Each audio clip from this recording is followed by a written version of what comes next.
Sénégal mbokki àdduna rawatina ñi ñuy seetaan fii ci Sangam TV officiel moomeelu askan wi ginnaaw bu ñu leen nuyoo siyaar leen ñu ngi fii ci Géejawaay Daaru Salaam wetu kër Lac de Guiers seet ñenn ci ñi nga xam ne jege nañ Lac de Guiers lool bokk na ci Baye Tafa mi nga xam ne moom mooy bërëm Géejawaay Baye Tafa bërëm Géejawaay ñu ngi lay nuyu fii ci Sangam TV officiel moomeelu askan wi. waaw Sangam TV maa ngi leen di fay di leen dalal bu baax a baax di ziar ñëpp di ziar ñi seetaan ñëpp waaw. ginnaaw bu ñu nuyoo siyaar la nga dalal ñu ci Géejawaay Daaru Salaam lu dul kër Lac de Guiers ci làmb dimanche bi passé Lac de Guiers ci diggante moom ak Siteu yàlla may ko ci ndam position arbitre ndax neex na leen. victoire yi ñu am yëpp victoire bi mooy victoire bi ñu gën a neex muy contre Lac de Guiers Siteu mooy victoire bi ñu gën a neex.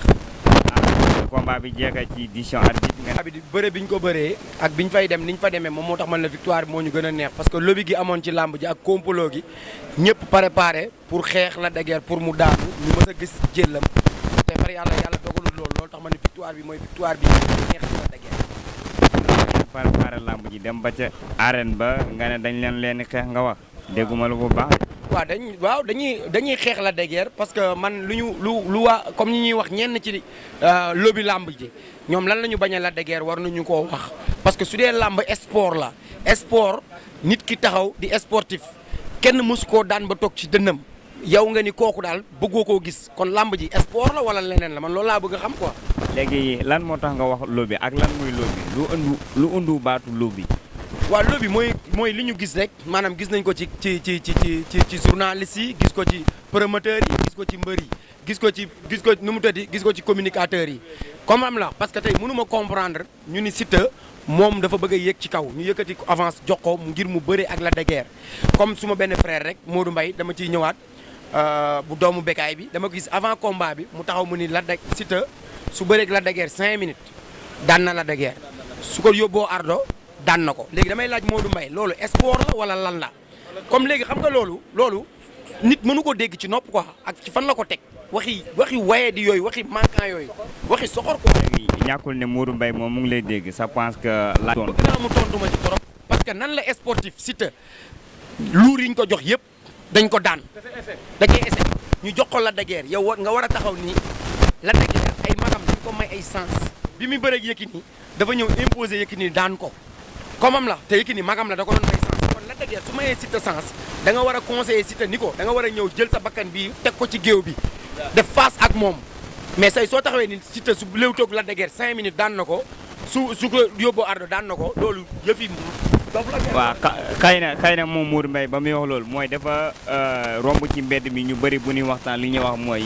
Siteu fan lay jaay Lac de Guiers bu jàppee Siteu lamb ji jeex xëy na moom ñàkkul ne foofu la sukkandiku rek. non loolu ay waxi naa féq la rek parce que xam nga li ma la mën a wax ay waxi naa féq la ak ay fadam seen communication yooyu yëpp rek dafa nekk loo xam te ne rafetul. gis nga sport ci sport la ñu nekk Lac de Guiers dañ ñu bëre ñaar a koy def mais ñoom lobby làmb gi dañoo bëgg Lac de Guiers Lac de Guiers daanu 10 mois loolu la ñu bëgg léegi nañu créer seen benn mbër préparé ko indi ko jox ko Lac de Guiers mu daan ko. à chaque fois yaa ngi wax lobby maanaam ndax lobby gi da nga cee xamul wala. waaw dama cee xam lu ma ci xamul parce que avant lamb ji ci veewu lamb bi defe naa ñëw ngeen fi ma wax leen ko mën leen dañoo bëgg Siteu daan Lac de Guiers ñu jox ko Balla Gaye te Siteu toog na ci plateau confirmé la lool ñun li ñuy wax dañuy wóor. léegi la fait que nga waxoon ñu ko ci bu ñu waajal combat bi léegi ñu dem ba ci ngoonu combat bi Siteu wax loolu ndax ba nga ko déggee yow amoon nga lu la naqari bu baax. awma lu ma ci naqari parce que information bi jot naa ci promoteur bi ko woo proposé ko jot naa ci bu Balla Gaye bi nag moo ma wóorul woon ni Balla Gaye jëkkalikati na téléphone am woo Siteu en tant que mbër nga mës a nekk roi des arènes xanaa loo waye di ak loo manqué dëkk Guédiawaye duñ nekk ci veille combat ngay woo Lac de Guiers ngay woo Siteu naan ko soo génnee ci combat male man loolu gëwuma ko mais ci benn côté 2 jours 3 jours après laa ko gëm parce que lan moo tax ma gëm ko Siteu dafa taxaw ci télé wax ko ba tey Balla Gaye génn démentir loolu weddi loolu kon loolu li Siteu wax dama ko koy nangul dama koy gëm loolu laay wax waxi lobby parce que nit mënta nekk ci combat dëkk doomu Guédiawaye promoteur bu dëkk Guédiawaye di woo Siteu di ko proposé naan ko soo génnee ci combat bi Siteu toog ci plateau ni Balla Gaye woo na ma ni ma soo génnee ci combat ma may la sens mooy soo daanee Lac de Guiers ma may la sens. la fekk Siteu wax na loolu comme Balla Gaye diggante moom ak Lac de Guiers bu njëkk ba dañ naan ay doomu ndey la ñoon xam nga bu Lac de Guiers waraan bëree Balla Gaye di ñëw mais la fait que Lac de Guiers combat moo Siteu bii mu wét ci lool benn champion bu dëkk Géejawaay ñëwul stade gunge ko ndax loolu defu leen kaa yéen. waaw def nañu problème mais damay ñëw ci diggante Lac de Guiers ak Balla Gaye Lac de Guiers Balla Gaye képp ku ci dugg rek naa fekk ngay nekk parce que xamal la parce que ñoom ñaar ba ñuy ànd di demante Casamance di ànd dugg ci ruq yi ñun fekkewuñu ko mais ñun suñuy wax dañuy analyser ci li xew ci loolu la ñuy wax li xew loolu la ñuy wax maanaam Balla Gaye ak lu mu mënti jàpp gis nañ ko semaine bii passé avant Balla Gaye Lac de Guiers di bëre gis nañ ko stade mu ñëw stade kon tey jii Lac de Guiers su xewlee ak lu mu mënti jàpp dafa war a ñëw teew guy gi lu mu mën a jàpp dafa war a ñëw teew parce que man mënuma comprendre ñuy wax ci suuf suñu la tàllalee micro nga ni Géejawaay dara xew fi Géejawaay dara xew na fi parce que Lac de Guiers xew la na mennum Sa Thiès dañu gis mu ñëw ci kër gi du Balla Gaye du guy gi du keneen kon dara xew na fi parce que su doon jàmm am na salaam am na Balla Gaye tukki wut am nañ information mi ngi ci këram guy gi tukki wut demul fenn mi ngi ci këram kon lan moo leen tee ñëw Géejawaay moo am na lu fekk ndax ñun ñëw nañ ci point de presse bi benn champion ñëwut ci point de presse bi suuru combat bi. li may lancé mooy magu Géejawaay yi ñi nga xamante ni ñoom ñoo ŋànk Géejawaay ndegam ñun ay ndaw lañ nañu toog ñu waxtaan parce que lii sport la moomam la ñu yéenante jàmm roi couronne bi ku ci war a jotaat diñ ci jotaat su yàlla tudd ci loxo Lac de Guiers bi lay tege kenn mënu ci dara su tuddee day delluwaat ci loxo Balla Gaye kenn mënu ci dara su duggee ci ci keneen lay dem ci guy gi lay dem kenn mënu ci dara mais nañu bàkku ndey bokku bàyyi ñu bàyyi affaire de naafeq yi ñi nga xamante ni ñoom ñoo nekk Géejawaay Sidi di leen tàllal micro ñu nekk ci côté ñenn mbër yi nañuy defar te bàyyi yàq yi bàyyi seen waxi naafeq yi ñuy wax su Balla Gaye xewlee ñoom ñëpp nga fay gis bi Lac de Guiers xewlee gisuñu fi kenn tegu fi tànkam ñoom ñooñu. léegi même point de presse bi gis nañ Lac de Guiers wala Père Diaw mi nga maire bi di Ahmed Aïdara tudd na ci sax ay ci ñoom Racine Talla et cetera mais Lac de Guiers jàppale bi maanaam lan moo tax waa Géejawaay di seetaan Lac de Guiers à chaque fois quand même. waaw mais autorité yi moom man defe naa ni ay complexe lañ laa leen mën a wax parce que da ngay gis benn doomu gox xewle nga dégg fa seen i tur si jàppale ñu leen di jàppalee mais fii kenn ñëpp a seetaan Lac de Guiers kenn jàppalewu ko ci gisuma ci maire bi ngay wax nag Ahmed Aïdara sunu maire la suma frère la mais damay ragal ni dafa jeexal moom damay ragal ni daa yor parce que dañ ko daan gis bi muy wër maire bi xam nga comme li ma leen di wax chaque jour suñuy wër maire yi anniversaire lu xale sax su amoon Ahmed Aïdara day dem anniversaire lu xale sax su amoon Ahmed Aïdara day ñëw souhaité ko happy birthday mais léegi lu xew la duñ ko gis monsieur le maire ñi ngi lay ñaan même soo yëkkatiwul soo yorul loo joxe del ñëw di def sa présence bi nga daan def bu njëkk loolu lañ lay ñaan acte de présence dafa am solo parce que yow yaay sunu maire comme am la waaw bi ngay ut maire bi anniversaire lu xale sax su amee da ngay ñëw souhaité ko happy birthday kon nag léegi del ñëw sa présence dañ soxla même soo yorul garaawul comprendre nañ la ko. léegi le fait que Lac de Guiers jugee na ci combat contre moom ak Siteu léegi ana kan nga jàpp ne Lac de Guiers moo nekk ci kanamam ndax Lac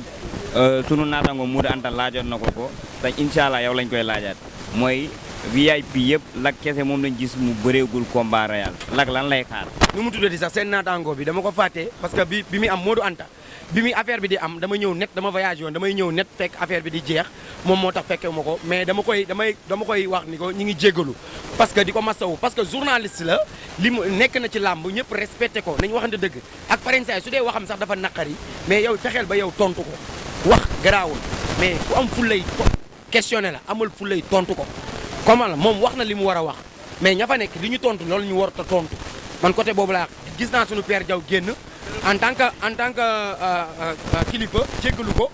kon man ñun tamit dañ koy jox suñu njéggal ñun supporters yi di ko joxaat suñu njéggalu leader ñu ngi koy jéggalu di ko massawu beneen bi mooy nga ni ci combat Lac de Guiers fan la jëm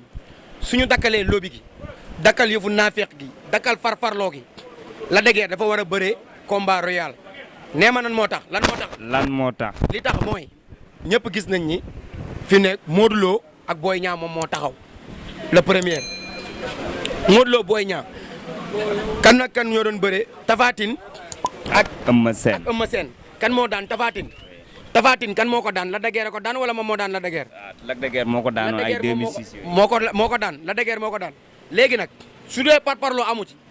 man damaa bëgg waa Bawal ne ma man Bawal laa mais waa Bawal neen dañoo defaraat Tapha Tine dañoo indi beneen Tapha Tine man dinaa la ñaanal njëkk Tapha Tine dinaa la ñaanal njëkk Lac de Guiers en tant que frère en tant que Bawal mu jox la revanche su la joxee revanche yéen ñaar noonu ku ci daan xaar diggante Boy Niang ak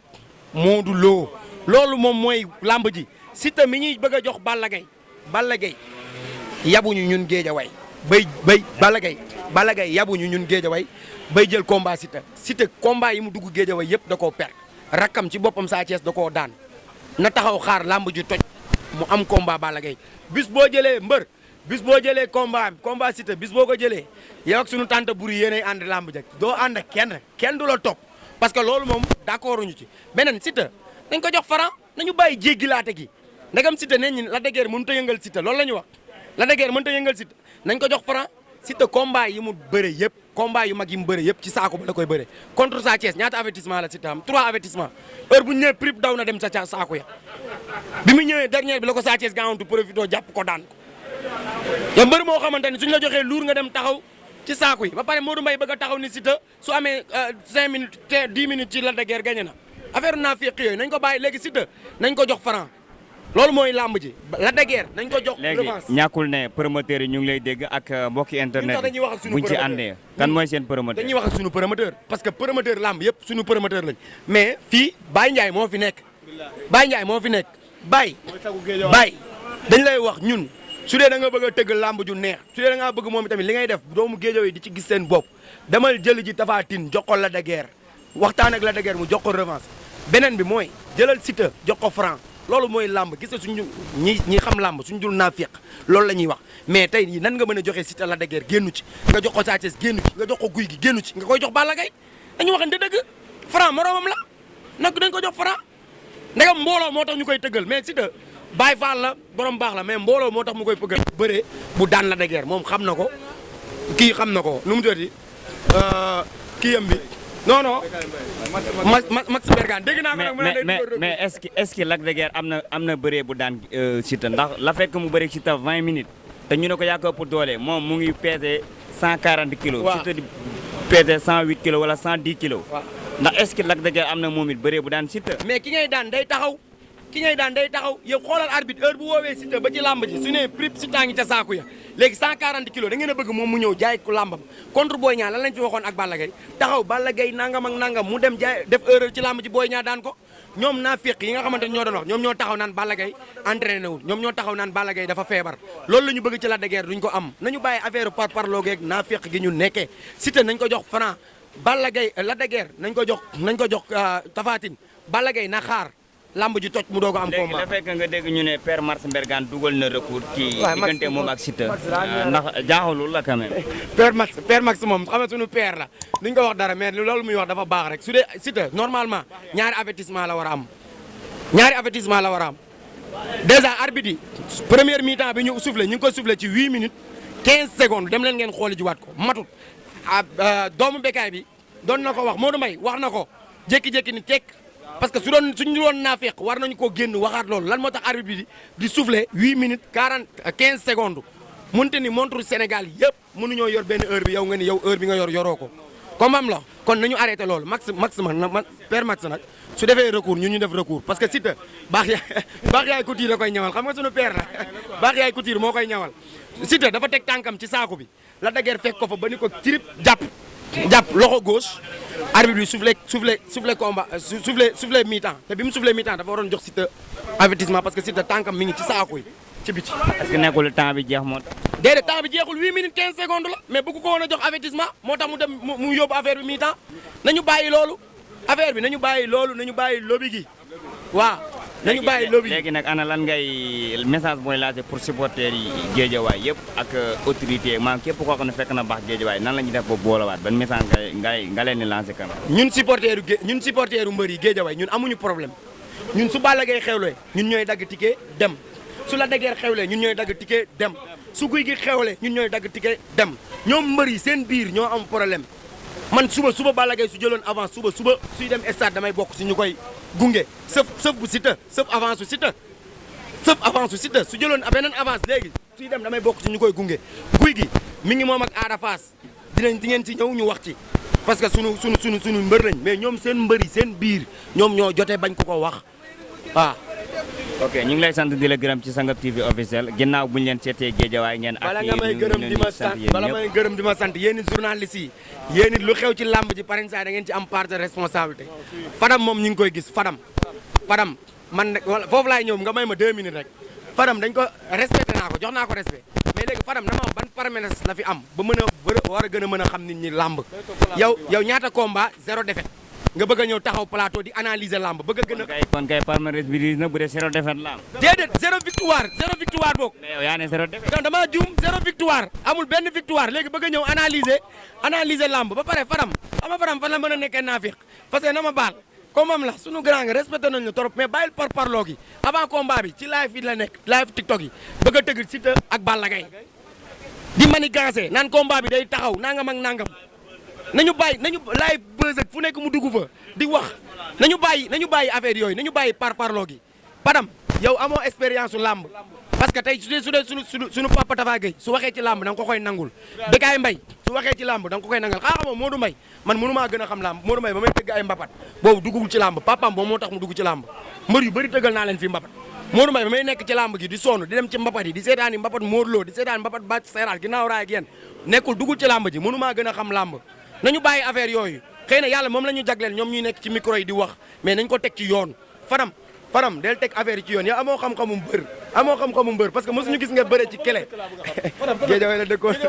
fii la doon bëri. di la siyaar ci Sangap TV officiel moomeelu askan. waaw ñu ngi leen di siyaar yéen waa Sangap TV ñu ngi leen di siyaar bu baax moomeelu askan bi wane ngeen ko ndax ñëw ngeen ci askan bi bon. léegi gannaaw nuyu beeg siyaar bi Ahmed daa mel ni am loo bëggoon wax ci palmarès Lac de Guiers. waaw yow nag dafa mel ni da nga maa dégg nag quoi parce que man dama xool ni làmb ji di doxee mbër ñu war ko taggee ci palmarès mais ma gis mbër mu ñuy xalab te duñu jaar ci palmarèsam moo tax ma bëgg a waxtaan wax ak askan bi ñu seetaan ci palmarèsu Lac de Guiers. léegi ma waxal ñu ci palmarèsu Lac de Guiers ak Lac de Guiers ñaata victoire la am. waaw xam nga buñ la naan 23 combats wala 24 ñu naan la 16 victoire palmarès gënu ko ñu naan la 2 matchs nuls benn combat sans verdict palmarès gënu ko ñu lay wax ay victoire par nombre de points boo déggee sànq ma lay wax dama bëgg a wax ci palmarèsam dama bëgg a wax tamit ci combat yi naka lay amee ndam ndax sport de combat la ñu wax bu ñu waxee sport de combat nag li muy tekki dafa bari dafa am ay nombre de points yu CNG teg ay règle am mbër yëpp war a cee dem ñoom ak ñi ànd ak ñoom ngemb leen indi ci làmb ji Lac de Guiers moom buy génn fii géejawaay gi mu dëkk moom buñ koy wax daa néew supporter garaawul waaye kenn du wax daa bëri défaite buñ koy wax amul bayre garaawut waaye kenn du wax daa bëri match nul ndax loolu il faut ñu xool ko ci palmarèsam pour ñu mën ko waxtaanee bu ñuy gërëm yenn mbër yi fii Sénégal mbër yi di takk làmb roi des arènes beeg ku mu mënti doom li ñu am ci défaite ñoom Lac de Guiers am ko ci défaite ndax Lac de Guiers ay nawleem la bëreel bu dee dañu ne mënul bëree nañu ko fekk fi mu taxaw ñu jàpp ko daan ko won ko sénégalais yi. léegi xëy na ñàkkul ne mbër yi ñu ngi lay dégg ak yenn ci promoteur yi. waaw bon mbër yi ñoom ñëpp laa wax képp ku ci takk ngemb boo jàkkaarloo ak Lac de Guiers nii Siteu def démb noonu ngay def.